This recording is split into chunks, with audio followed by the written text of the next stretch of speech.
قال قال رسول اللہ صلی اللہ علیہ وسلم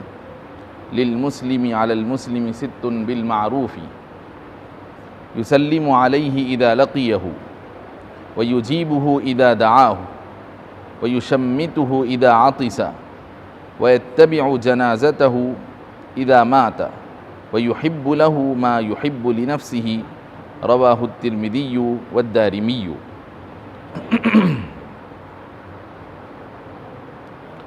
حضرت سیدنا علی کرم اللہ وجہہ سے روایت ہے،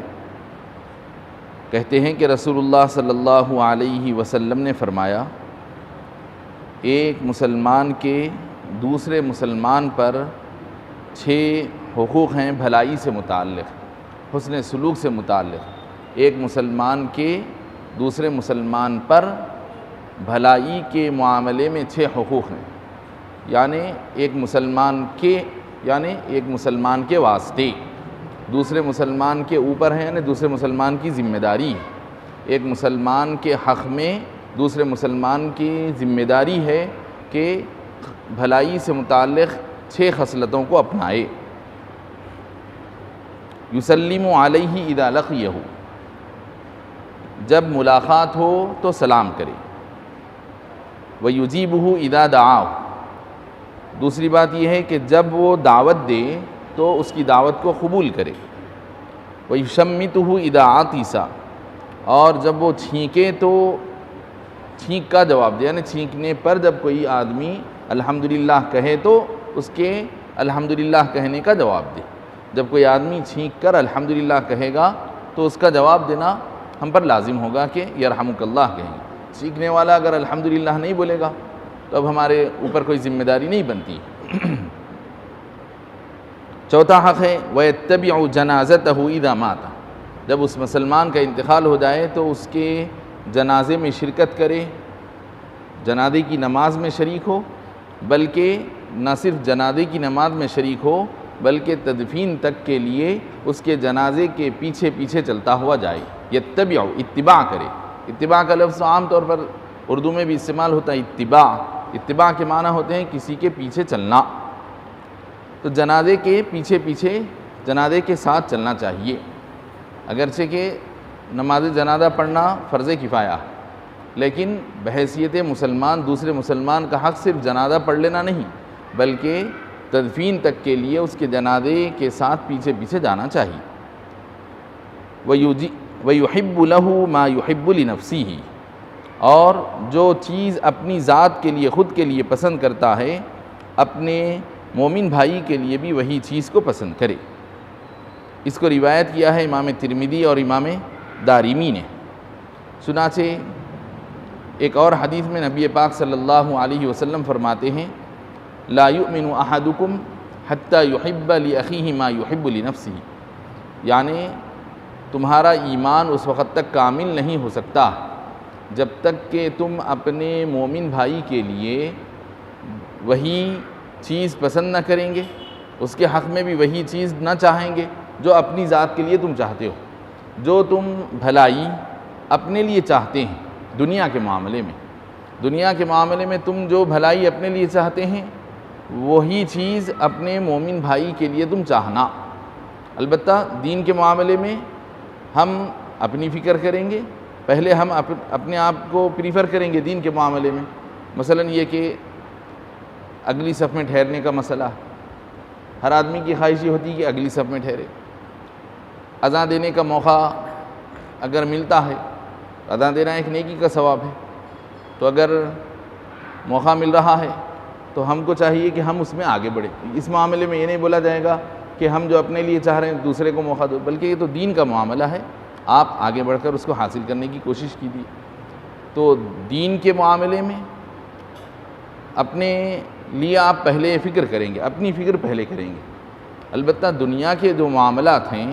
جو آپ اپنے لیے چاہتے ہیں، مثلا یہ کہ پانی کی پیاس لگ رہی ہے، آپ بھی ایک طرف سے مانگ رہے ہیں دوسرا بھی مانگ رہا ہے، تو ایک ساتھ دونوں طلب کر لیے، تو ایسے موقع پر آپ ان کو سامنے والے کو ترجیح دے دیجیے۔ تو دنیا کے معاملات میں بتایا جا رہا ہے کہ جو تم اپنے لیے چاہتے ہیں بشرطے کہ وہ جائز ہو، ناجائز کے لیے نہیں۔ تو دنیا کے معاملات میں شریعت میں جو چیزیں جائز ہیں اس حد تک بتایا جا رہا ہے جو تم اپنے لیے چاہتے ہیں وہ اپنے بھائی کے لیے پسند کرو۔ اور جب تک کہ کوئی آدمی کا اندرونی جذبہ اس طرح کا نہیں ہوگا اس کا ایمان کامل نہیں ہوگا۔ حضور فرماتے ہیں لا یؤمن احدکم حتی یحب لاخیہ ما یحب لنفسہ، کہ تم میں کا کوئی شخص بھی مومن کامل نہیں ہو سکتا ہے اس وقت تک جب تک کہ وہ اپنے بھائی کے لیے بھی وہی چاہے اور پسند کرے جو خود کے لیے چاہتا۔ وعن ابی سعید الخدری رضی اللہ عنہ عن النبی صلی اللہ علیہ وسلم قال ایاک والجلوس بالطرقات فقالوا یا رسول اللہ ما لنا من مجالسنا بد نتحدث فيها قال فإذا أبيتم إلا المجلس فأعطوا الطريق حقه قالوا وما حق الطريق يا رسول الله قال غض البصر وكف الأذى ورد السلام والأمر بالمعروف والنهي عن المنكر، متفق علیہ۔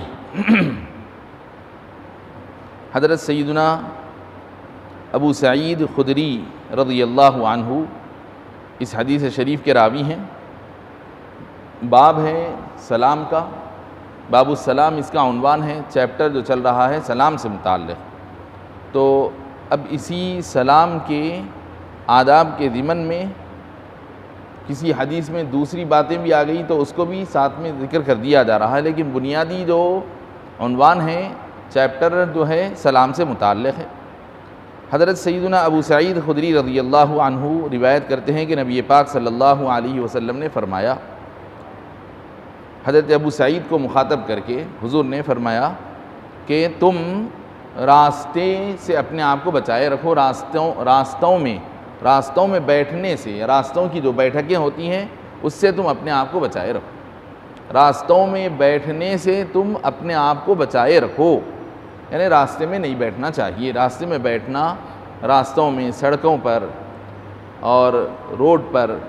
جو لوگوں کے چلنے کا جو راستہ ہوتا ہے اس پر نہیں بیٹھنا چاہیے،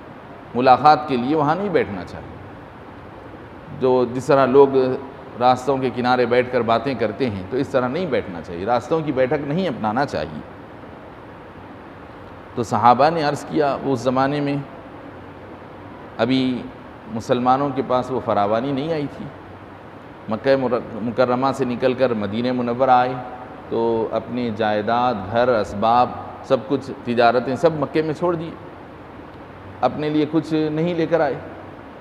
اب مدینہ منورہ میں بالکل نئے سرے سے اپنی زندگیوں کو مسلمان بسائے اور آباد کیے۔ تو اب ایسے میں ان کے لیے رہنے کے لیے بس ایک آسرا مل جاتا تو اس کے نیچے رہ جایا کرتے تھے۔ تو اب راستے میں نہ بیٹھنا ان کے لیے بڑا مشکل تھا کہ راستے میں بیٹھے بغیر اپنی کام کاج کی باتیں کریں گے کہاں؟ گھر ہو، دیوان خانہ ہو تو آدمی بیٹھے گا، ان کے لیے تو رہنے کے لیے گھر ہی نہیں تھا۔ تو صحابہ کرام نے عرض کیا، یا رسول اللہ، ہمارے لیے آپس میں مل کر کچھ بات چیت کر لینے، مشورہ کر لینے، ایک دوسرے سے رائے اور مشورہ لینے کے لیے کوئی ہمارے لیے موقع اور مجلس ہی نہیں ہے، بیٹھک کی کوئی ہمارے لیے جگہ نہیں ہے، دیوان خانہ نہیں ہے۔ ہمارے لیے تو راستوں میں بیٹھنا ہمارے لیے اس سے ہٹ کر کوئی راستہ نہیں ہے ہمارے لیے، راستے میں بیٹھنے کے علاوہ ہمارے لیے کوئی صورت ہی نہیں ہے گھر میں، کیونکہ گھر جو ہے وہ اتنا مختصر ہے کہ گھر کی خواتین وہاں رہتی ہیں، ہم کسی کے باہر کے آدمی کو وہاں بٹھا ہی نہیں سکتے۔ تو ہمارے لیے راستوں کے علاوہ کوئی اور صورت نہیں ہے۔ ما لنا من مجالسنا بد، ہمارے لیے راستوں کو چھوڑ کر کوئی اور صورت نہیں ہے، راستوں سے ہمارے لیے کوئی چھٹکارا نہیں ہے کہ جہاں بیٹھ کر ہم آپس میں گفتگو کر سکیں، بات چیت کر سکیں۔ تو نبی پاک علیہ الصلوۃ والسلام فرمائے، اچھا ٹھیک ہے، اگر ایسا ہی ہے، اگر تم اس سے اتفاق نہیں کرتے ہو، یعنی راستوں میں نہ بیٹھنے کا مشورہ تمہارے لیے قابل عمل نہیں ہو سکتا ہے، تمہاری اپنی مجبوری کی وجہ سے راستے میں ہی بیٹھنا چاہتے ہو، اگر تمہاری مجبوری ہے اگر، تو یہ کرو کہ اگر راستے میں بیٹھتے ہیں تو راستے کا حق ادا کرو۔ راستے ہی میں بیٹھنا تمہارے لیے لازم ہو جاتا ہے، اگر کسی کے لیے راستے ہی کی بیٹھک ضروری ہے، گھر میں بیٹھنے کی کوئی صورت نہیں نکلتی ہے تو ٹھیک ہے، گنجائش ہے، بیٹھ سکتا، مجبوری کی صورت میں راستے میں بیٹھ سکتے ہیں، لیکن اس کا حق ادا کرو۔ کیونکہ نبی پاک علیہ الصلوۃ والسلام دوسری حدیث میں صاف ارشاد فرما دیے کہ شہر کی بستیوں اور شہروں کا سب سے پسندیدہ حصہ اللہ کے پاس ان بستیوں کی مسجدیں ہیں، اور ان بستیوں کا سب سے ناپسندیدہ حصہ اللہ کی نگاہ میں، ان بستیوں کا سب سے ناپسندیدہ علاقہ اللہ کے پاس ان کے بازار ہیں۔ تو لہذا بازاروں میں، راستوں میں بیٹھنا یہ معیوب بات ہے۔ اب رہا کوئی مجبوری کی صورت ہے تو حضور فرما رہے ہیں کہ ٹھیک ہے، تمہارے لیے بیٹھنے کی گنجائش اور اس کا جواز پیدا ہو جاتا، یعنی تمہارے لیے اب مجبوری کی وجہ سے جائز ہے، بیٹھ سکتے ہیں، لیکن شرط یہ ہے کہ راستے کا حق ادا کرتے ہوئے بیٹھنا، راستے کا حق ادا کرتے ہوئے بیٹھ سکتے ہیں۔ وہ اگر حق ادا نہیں کریں گے تو پھر تمہارے لیے بیٹھنا جائز نہیں ہوگا۔ تو صحابہ کرام نے عرض کیا یا رسول اللہ، راستے کا حق کیا ہے؟ وما حق الطریق یا رسول اللہ؟ تو حضور پاک علیہ الصلوۃ والسلام نے ارشاد فرمایا کہ راستے کا حق یہ ہے کہ تم راستے میں جب تک رہیں اپنی نگاہ کو نیچی کیے ہوئے رہو، اپنی نگاہ کو راستے میں جب تک رہیں، تم سڑک پر رہیں، راستے میں رہیں، بازار میں رہیں، تو اپنی نگاہ کو نیچی جھکائے ہوئے رکھو۔ اور دوسری بات یہ کف الاذی، راستے میں سڑک پر کوئی بھی گندگی یا تکلیف دہ کوئی چیز ہو جس سے انسانوں کو، خلق خدا کو نقصان پہنچتا ہو تو اس کو ہٹاؤ، دور کرو۔ کانچ پڑی ہوئی ہے، آپ راستے میں بیٹھے ہوئے ہیں، راستے سے گزر رہے ہیں، آپ کی نظر پڑ گئی کہ راستے میں ایک کانچ کا ٹکڑا، نظر نہیں پڑی کوئی حرج کی بات، لیکن آپ کی نظر پڑ گئی راستے میں کوئی گندگی ہے، تکلیف دہ کوئی چیز ہے، کانچ ہے، کیلا ہے، آپ دیکھ لیا، آپ کی نظر میں آ گیا، آپ اس کو اٹھا کر بازو کر دیجیے۔ تو یہاں پر بتایا جا رہا ہے کہ راستے سے گندگی اور تکلیف دہ چیز کو دور کرنا یہ راستے کا حق ہے۔ ایک اور حدیث شریف میں تو ایمان کا تقاضا بتایا گیا۔ نبی پاک علیہ الصلوۃ والسلام ایک حدیث شریف میں ارشاد فرمائے کہ ایمان کے 70 سے زیادہ شعبے، 70 سے زیادہ ایمان کی شاخیں، جیسے کہ سچائی ایمان کی ایک شاخ ہے، یعنی گویا ایمان ایک بہت بڑا درخت ہے سمجھیا، یعنی حضور پاک علیہ الصلوۃ والسلام ایمان کو ایک بہت بڑے درخت کے شکل میں پیش فرمائے۔ ایک ایمان کی مثال گویا ایک پھلدار درخت سے حضور نے اس کی مثال دی، اور وہ درخت کیسا ہے؟ پھلا ہوا، پھولا ہوا ہے، اور اس کی انتہائی خوب شاخیں پھیلی ہوئی ہیں۔ تو حضور فرمائے کہ 70 سے زیادہ اس کی شاخیں، اور اس کی سب سے اہم ترین شاخ، ایمان کی سب سے اہم ترین شاخ یہ ہے کہ لا الہ الا اللہ کا اقرار کرنا اور دل سے اس کا یقین رکھنا، یہ سب سے بنیادی بات۔ لا الہ الا اللہ، اعلیٰ لا الہ الا اللہ، ایمان کی ان شاخوں میں سب سے اونچی اور بلند ترین شاخ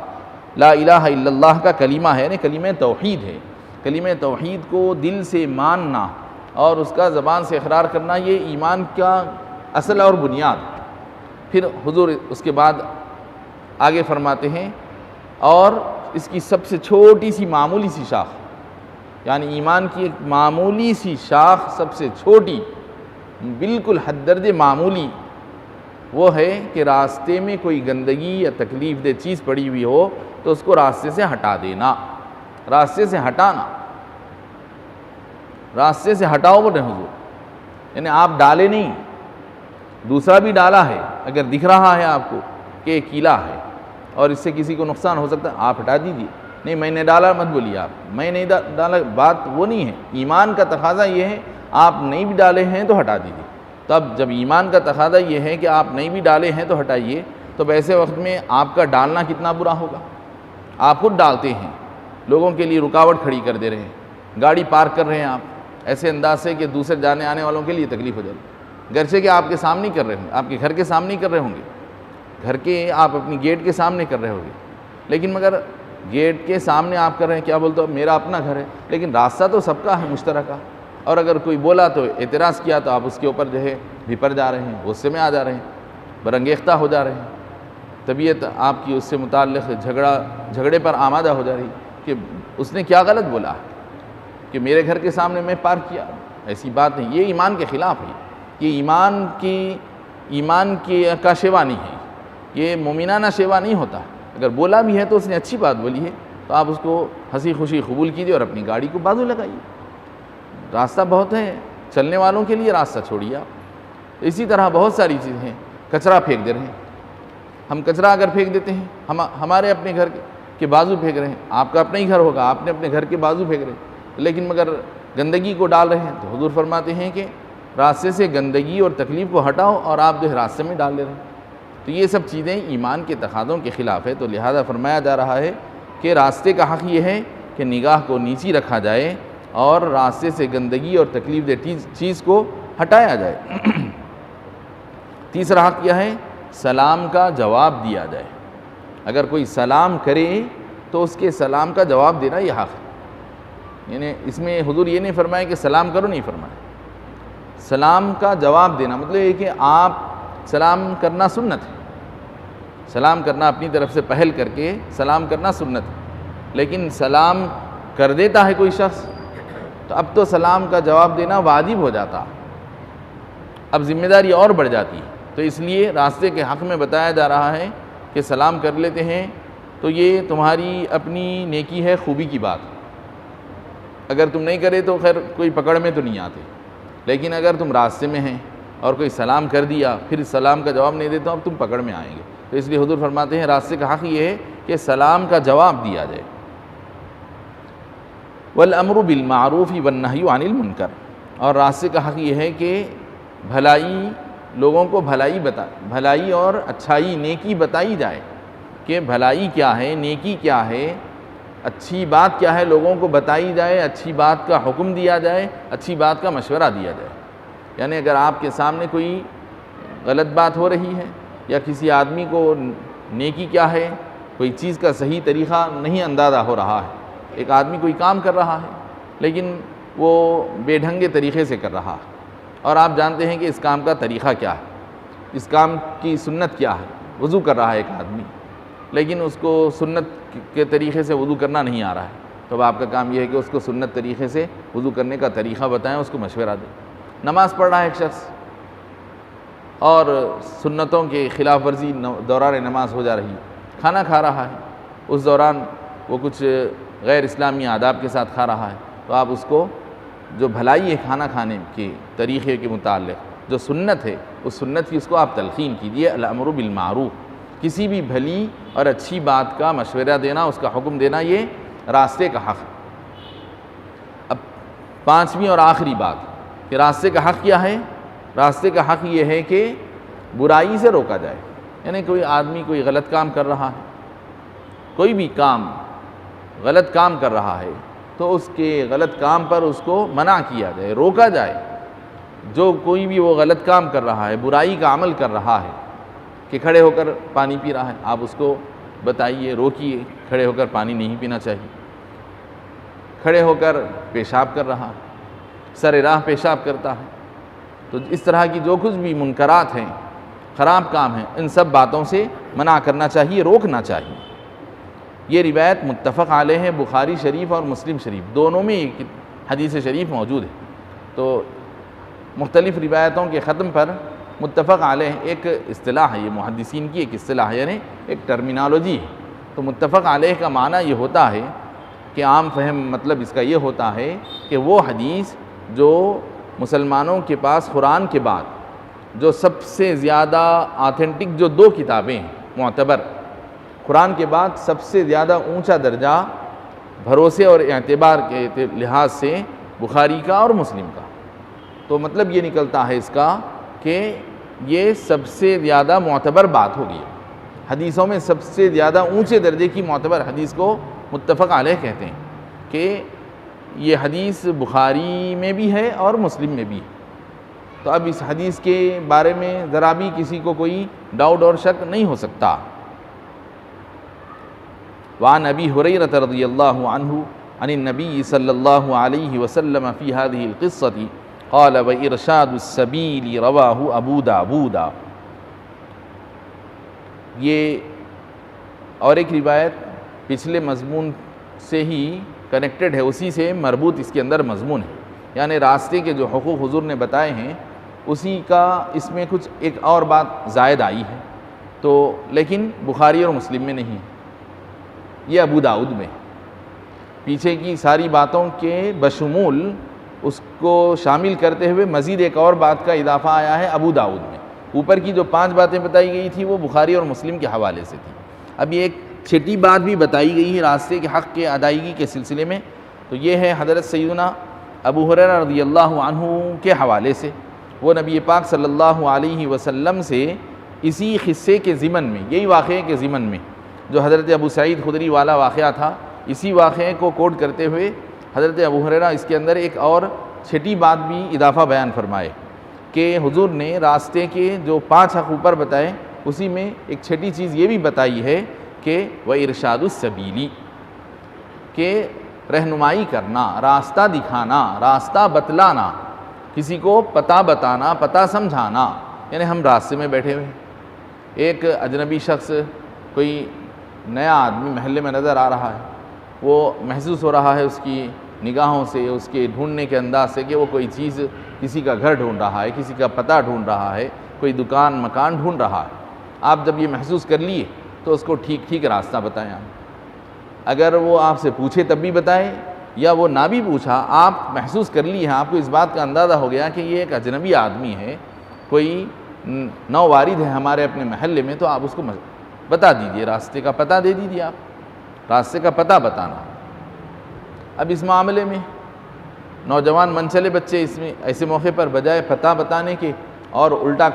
کھیل بنا دیتے ہیں اس کو، اور بجائے صحیح راستہ بتانے کے غلط راستہ بتاتے، اور پھر اس کو غلط راستہ بتا کر پھر پلٹ کے آنے کا انتظار کرتے، اس کا ایک مذاق بناتے۔ تو یہ اللہ کے پاس ایک بہت بڑا گناہ کا کام ہے کہ کوئی راستہ بھٹکے ہوئے آدمی کو اور زیادہ راستے کے سلسلے میں الجھانا اور پریشان کرنا اور اس کا مذاق اڑانا، اللہ کے پاس یہ بہت ہی زیادہ ناپسندیدہ بات ہے، اتنی زیادہ ناپسندیدہ بات ہے کہ آپ اس کا اندازہ اس بات سے لگا سکتے ہیں کہ سابق کی شریعتوں میں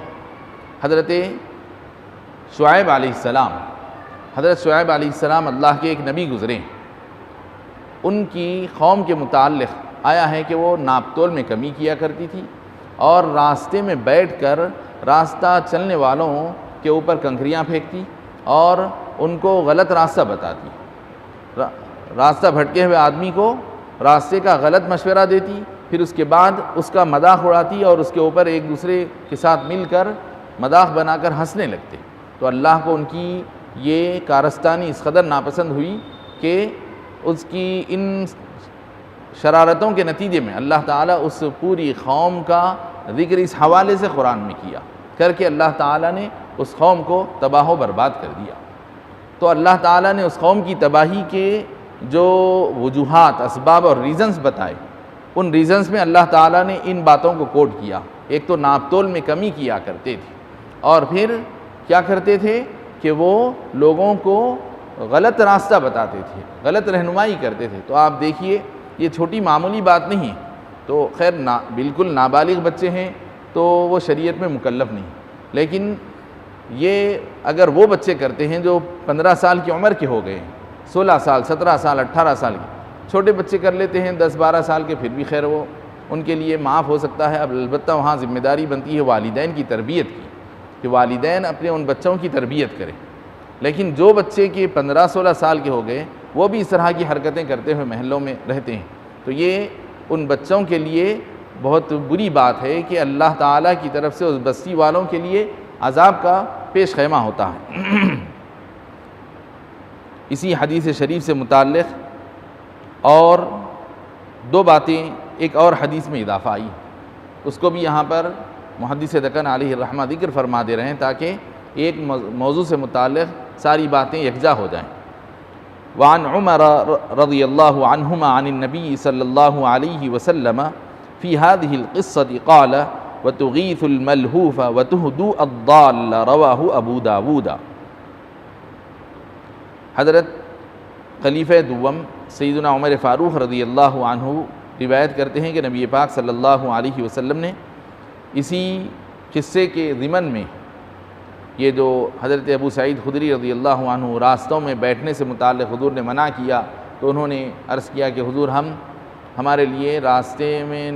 نہ بیٹھ کر کوئی اور چارہ نہیں ہے، راستے کی بیٹھک سے ہٹ کر ہمارے لیے کوئی اور صورت نہیں ہے۔ تو حضور نے ان کے لیے فرمایا کہ اور تم اوپر کی باتوں کو شامل کرتے ہوئے حضور نے مزید یہ بھی فرمایا وَتُغِيثُ الْمَلْهُوفَ، اور تم فریادی کی مدد کے لیے پہنچو، اور تم فریادی کی مدد کے لیے پہنچنا، یعنی راستے کا حق یہ ہے کہ اگر تم راستے میں بیٹھے ہوں اور تم کو کوئی مظلوم آواز دے رہا ہے، اس کی آواز سنائی دے رہی ہے، کوئی چیخ رہا ہے، تڑپ رہا ہے، چلا رہا ہے، اس کی آواز سے تم کو محسوس یہ ہو رہا ہے کہ وہ کسی پریشانی میں مبتلا ہے، گھر میں آگ لگ گئی چیخ رہا ہے، یا دو چار آدمی مل کر اس کو مار رہے ہیں، پیٹ رہے ہیں، اور وہ مظلومیت کا شکار ہے، اور وہ چار آدمی ظالم ہیں، اور وہ اپنی مدد کے لیے پکار رہا ہے، اور تم کو آواز پہنچ گئی، تم راستے میں بیٹھے ہیں، تو اپنا کام چھوڑ کر پہلے اس کے لیے بھاگو، اس کی مدد کے لیے پہنچنا یہ راستے کا حق ہے۔ وَتُهْدُ الضَّالَّ، اور راستہ بھٹکے ہوئے آدمی کو تم راستہ بتانا ٹھیک سے۔ اس کو روایت کیا ہے امام ابو داؤد نے۔ یہ چونکہ ایک ہی مضمون سے متعلق روایت تھی، اس لیے ہم نے اس کو مکمل کر دیا۔ اس کے بعد دو چار فقہی احکام آپ حضرات کے گوشے گزار کیے جاتے ہیں۔ فقہی احکام کے ضمن میں وضو کے مسائل کا سلسلہ چل رہا ہے، وضو کے فرائض اور وضو کے سنتیں، اور وضو کے نواقض، کن باتوں سے وضو ٹوٹ جاتا ہے وغیرہ۔ تو اب اس سلسلے میں وضو کو توڑنے والی باتوں کا بیان شروع کر رہے ہیں۔ فصل ينقض الوضوء 12 شيئا ما خرج من السبيلين إلا ريح القبل في الأصح، وينقضه ولادة من غير رؤية دم، ونجاسة سائلة من غيرهما كدم وقيح وقيء طعام أو ماء أو علق أو مرة إذا ملأ الفم، وهو ما لا ينطبق عليه إلا بتكلف على الأصح۔ وضو کو توڑنے والی باتوں کا بیان، نواقض وضو یعنی وہ چیزیں جس سے وضو ٹوٹ جاتا، وہ کون کون سی باتیں ہیں جو وضو کو توڑ دیتی ہیں۔ بتا رہے ہیں کہ 12 چیزیں ہیں جن سے وضو ٹوٹ جاتا ہے، 12 ریزنز ہیں جو وضو کو توڑ ڈالتی ہیں۔ نمبر 1 کہ اگلے پچھلے راستے سے جو کوئی چیز بھی انسان کے جسم سے نکلے گی وہ وضو کو توڑ دے گی۔ اگلے پچھلے راستے سے جو چیز بھی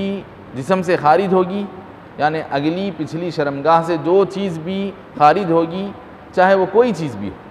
چاہے وہ گندگی نکلی ہو جسم سے، یا گندگی کے علاوہ جیسے کہ کوئی کیڑا وغیرہ نکل جائے،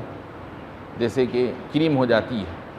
تو اس وقت پیشاب کا ایک خطرہ بھی نہیں نکلا، کوئی بول و براز کی والی گندگی غلاظت بھی نہیں نکلی، بس صرف جسم سے اس مقام سے کیڑا نکل گیا تو آدمی کا وضو ٹوٹ جائے گا۔ ایسے ہی کنکر نکل جائے، پتھری نکل جائے، پتھری نکلی لیکن مگر جو ہے ساتھ میں کوئی پیشاب وغیرہ کا کوئی خطرہ بالکل نہیں نکلا، تو بتا رہے ہیں کہ جو چیز بھی ان 2 مقاموں سے نکلے گی وضو کو توڑ دے گی۔ اب آپ اس بارے میں یہ نہیں سوچ سکیں گے نہیں یہ تو کوئی پیشاب نہیں ہے، یہ تو کوئی گندگی نہیں ہے، یہ تو بالکل کنکر معلوم ہو رہا ہے، ایسا سوچنا نہیں ہے، بلکہ چونکہ وہ دونوں مقام بھی گندگی کے ہیں، کیونکہ وہاں پر ہے ہی وہ گندگی کا مقام، تو ظاہر ہے جب وہ کوئی چیز بھی نکلے گی تو گندگی کے ساتھ ہی نکلے گی، اگرچہ کہ ہم کو نظر نہیں آ رہی ہوگی۔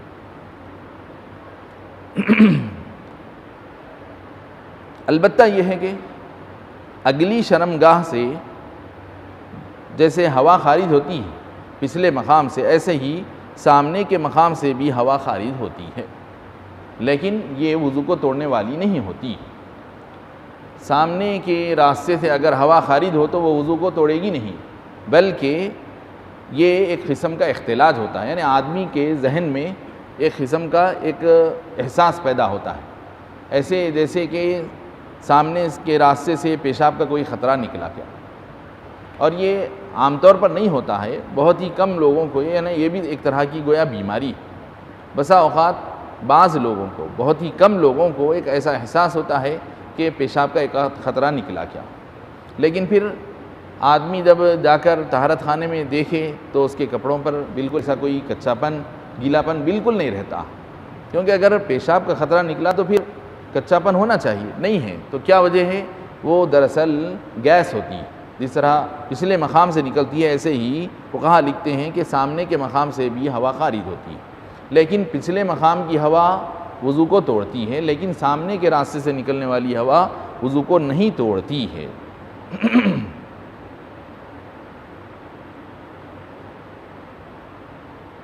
وَيَنْقُضُهُ وِلَادَةٌ مِّن غَيْرِ رُؤْيَةِ دَمٍ، اور ایسے ہی عام طور پر ڈیلیوری کے ٹائم پر، بچے کی پیدائش کے موقع پر کچھ نہ کچھ خون نکل جاتا، کچھ نہ کچھ تو ضرور نکلتا۔ اصل یہ خون تو تقریباً 40 دن تک ہوتا، شریعت کے اعتبار سے 40 دن اس کی زیادہ سے زیادہ مدت ہے، لیکن کم سے کم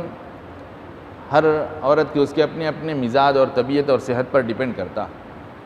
لیکن بتا رہے ہیں بسا اوقات ایسا بھی ہوتا ہے، ریئر کیسز ایسے بھی ہوتے ہیں کہ بالکل خون کا ایک خطرہ نکلے بغیر بھی ولادت ہو جاتی ہے۔ بتا رہے ہیں خون کا ایک خطرہ بھی نہیں نکلا، بغیر خون کا خطرہ نکلے کہ ولادت ہو گئی۔ کسی خاتون کو اس طرح سے کہ وہ باوضو تھی اور بغیر ایک قطرے خون نکلے بغیر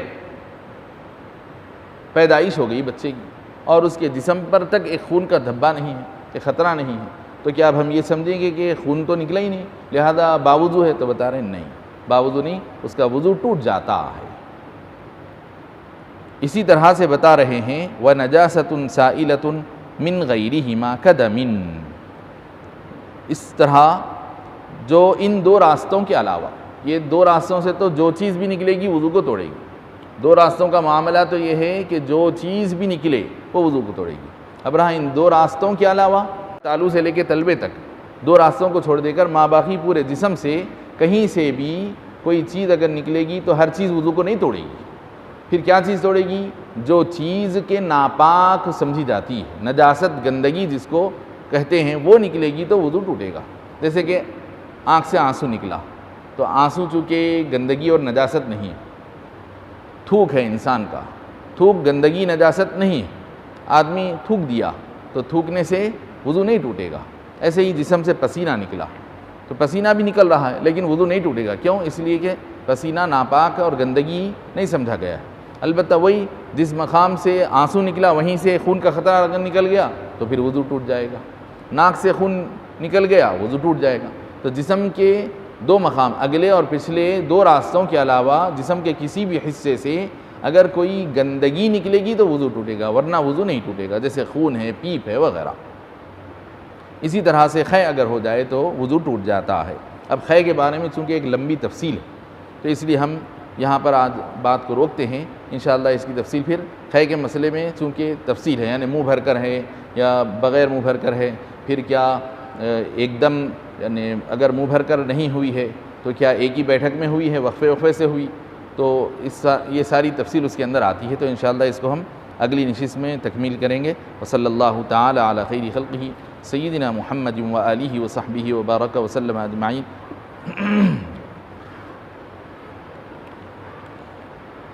سحری کا انتہائی وقت کب تک ہے؟ فجر کا ابتدائی وقت سحر کی انتہا ہے، یا فجر کے ابتدا سے 20 منٹ پہلے سحر کی انتہا ہوگی؟ تو اصل سحری کا انتہائی وقت وہی ہے جو نماز عشاء کا جو آخری وقت ہے۔ نماز عشاء کا وقت جب تک ہے سحر کا وقت اس وقت تک ہے۔ تو نماز عشاء کا وقت کب ختم ہوتا ہے؟ جب صبح صادق نکل آتی ہے۔ صبح صادق جیسے ہی نکل آتی ہے فجر کا وقت شروع ہو جاتا ہے۔ صبح صادق طلوع ہونے پر نماز فجر کا وقت شروع ہوتا ہے۔ تو صبح صادق کا نکل آنا یہ رات کو ختم کر دیتا ہے۔ تو رات جب تک ہے عشاء کا وقت ہے، رات جب تک ہے سحر کا وقت ہے، رات جب تک ہے تہجد کا وقت ہے، رات جب تک ہے تراویح کا وقت ہے، رات جب تک ہے وتر کا وقت ہے۔ رات ختم ہونے تک عشاء کا وقت ہے، تراویح کا وقت ہے، وتر کا وقت ہے، تہجد کا وقت ہے۔ ایسے ہی سحری کا وقت بھی ہے۔ اور جو ہی رات ختم ہو گئی صبح صادق نکل آئی تو اب وہاں سے فجر کا وقت شروع ہو جاتا ہے اور روزے کا وقت شروع ہو جاتا ہے۔ یہ بنیادی بات ہے۔ تو بالکل جو ڈیڈ لائن ہے، رات کی ڈیڈ لائن پر صبح کا وقت نکل آتا، لیکن اب چونکہ ڈیڈ لائن کو پہچاننے میں، اس کو جاننے میں تھوڑا فرق ہو جائے گا لوگوں کے، کہ گھڑیوں کا فرق ہو جاتا ہے، ایک آدھ منٹ کا فرق ہو جاتا ہے، 30 سیکنڈ کا فرق ہو جاتا ہے، تو یہ گڑبڑ ہو جاتی ہے، بسا وقت 5-5 منٹ آگے پیچھے گھڑیاں ہو جاتی ہیں، تو مغالطہ ہو جاتا ہے۔ تو مغالطے میں آدمی سمجھتا ہے کہ ابھی تو وقت ہے نا، اور گھڑی 5 منٹ پیچھے ہو جاتی ہے، جبکہ وقت ہو کر 5 منٹ گزر گئے، اور اب آپ سمجھ رہے ہیں کہ ابھی وقت ہے نا، چلو لاؤ ذرا پانی پی لے تو میں گولی کھا لینا ہے۔ اب کیا ہو گیا، 5 منٹ ہو گئے ہیں، وہاں وقت ختم ہو کر 5 منٹ نکل گئے، اب 5 منٹ کے بعد آپ جو ہے گولی کھا رہے ہیں اور سمجھ رہے ہیں کہ وقت ہے۔ تو یہ غلط فہمی میں کیا ہو جاتا ہے، لوگوں کا روزہ خطرے میں آ جاتا ہے۔ تو اس لیے فقہاء کرام نے، علماء نے کیا کیا ہے کہ بلکہ نظام کے دور میں، جس وقت شاہی دور تھا، اسی وقت کیا کیا گیا، کچھ وقت میں گنجائش رکھی گئی، یعنی سحری کے وقت کو تھوڑا سا بیفور ٹائم ختم کر کے بتا دیا گیا۔ چارٹس میں نظام بادشاہ کی حکومت کے دور میں ایسا کر دیا گیا کہ جو ڈیڈ لائن ہے اس سے کچھ پہلے 5-7 منٹ پہلے ہی سحری کے وقت کو ختم بتایا گیا، اور نماز فجر کے وقت کو اس کے شروعات کا جو پوائنٹ ہے اس پوائنٹ سے تھوڑا ہٹا کر شروع کیا گیا۔ تو دونوں کے بیچ میں ایک 12-15 منٹ کی گنجائش رکھی گئی، ادھر سے کچھ وقت ادھر لے لیا گیا، اس کا آخر وقت اور ادھر کا ابتدائی وقت، دونوں وقت کو ملا کر دونوں کے بیچ میں تھوڑا سا وقت دے دیا گیا۔ اور عام طور پہ دیکھتے ہیں آپ کے سحری کے وقت کے ختم کے 22 منٹ کے بعد فجر کا وقت شروع ہوتا ہے، تو اس میں تھوڑا سا گنجائش رکھ دی تاکہ اگر کبھی ایسی کوئی غفلت ہو جائے کہ 5 منٹ آگے پیچھے ہو جائے تو پھر بھی حقیقت کے اعتبار سے آدمی کا روزہ خراب نہیں ہوا، اگرچہ کہ چارٹ کے اعتبار سے آپ کو کیا سمجھ میں آ رہا ہے کہ روزے کا وقت ہو گیا۔ اب جب آدمی جائے گا پوچھے گا جانکاری رکھنے والوں سے تو اس کو اطمینان ہو جائے گا کہ بھئی میرا روزہ خراب نہیں۔ تو بھئی اذان کا بھی وہی مسئلہ یہی ہے کہ اب اذان کا بھی بڑا مسئلہ ہو گیا شہر میں، تو وہ کہ بعض غیر مخلد لوگوں کی مسجدوں کی ادائیں ہو جا رہی ہیں، تو اس میں آ کے لوگ پریشان ہو جا رہے ہیں کہ اذان ہو رہی ہے، وہ کیا، تو اور وہ لوگ جو ہے سیرن کے بجائے بھی اذان دے رہے ہیں، ایسا بھی کر رہے ہیں وہ لوگ، تو اس میں بھی گڑبڑ ہو جا رہی ہے۔ تو بہرحال کوشش یہ کر لینا چاہیے کہ وہ جو وقت بتایا جاتا ہے چارٹس میں اسی کو فالو کر لینا چاہیے۔ کبھی اتفاق اگر ایسا ہو جاتا ہے 1-2 منٹ بڑھ جاتے ہیں، یعنی چارٹ میں بتائے گئے ٹائم سے اگر 1-2 منٹ آگے بڑھ جاتا ہے تو آپ اطمینان رکھیے کہ روزہ آپ کا خراب نہیں ہوا، 2 منٹ 3 منٹ 5 منٹ تک گنجائش رکھ لیجیے، لیکن ایکوریٹ ٹائم کے حساب سے۔ بھولی ہوئی بات یاد آ جائے تو شکرانے کے طور پر کیا کہنا چاہیے؟ درود شریف پڑھنا کیسا شکرانے کے لیے؟ تو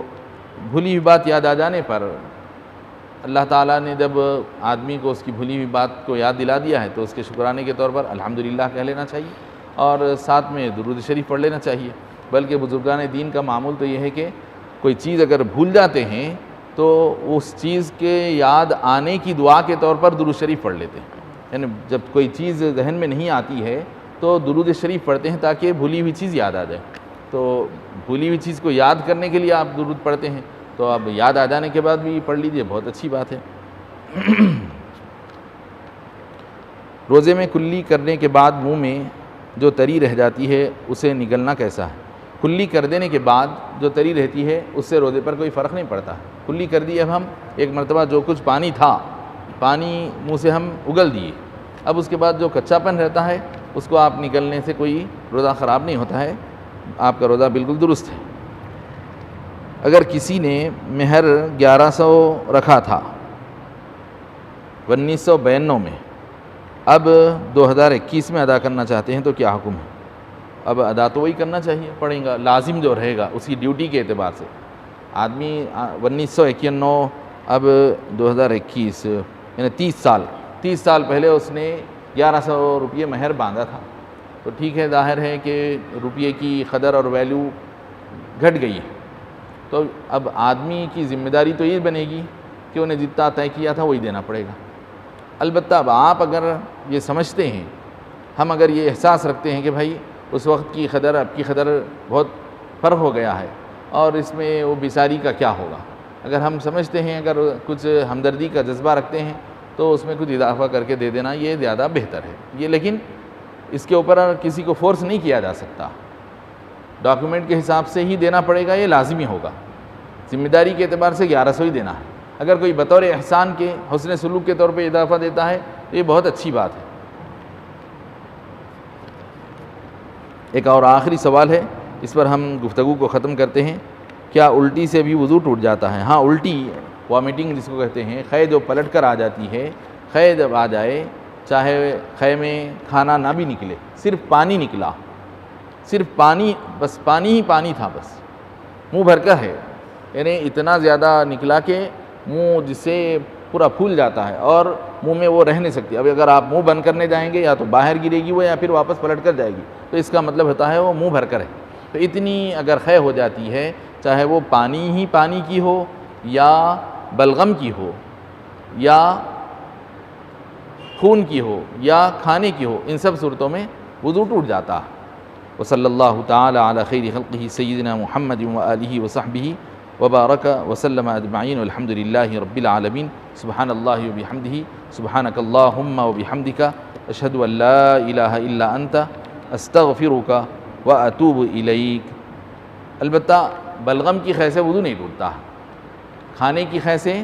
سفرے کی خے سے، اور پانی کی خے سے، اور خون کی خے سے۔ خے جملہ 5 قسم کی ہوتی ہے۔ ایک خے میں کھانا نکلتا ہے، اور ایک خے میں صرف پانی نکلتا ہے، اور ایک خے میں خون کے ڈلے نکلتے ہیں، اور ایک خے میں صفرہ نکلتا ہے۔ یہ جو 4 ہے، کھانا، پانی، صفرہ اور خون، ان 4 قسم کی خے سے وضو ٹوٹتا ہے۔ البتہ بلغم اگر نکلے، بلغم کی خے ہوئی ہے، تو بلغم کی خے سے وضو نہیں ٹوٹتا۔ وصلی اللہ تعالی علی خیر خلقہ سیدنا محمد وآلہ وصحبہ وبارک وسلم اجمعین والحمد للہ رب العالمین۔ سبحان اللہ وبحمدہ، سبحانک اللہم وبحمدک، اشہد ان لا الہ الا انت، استغفرک واتوب الیک۔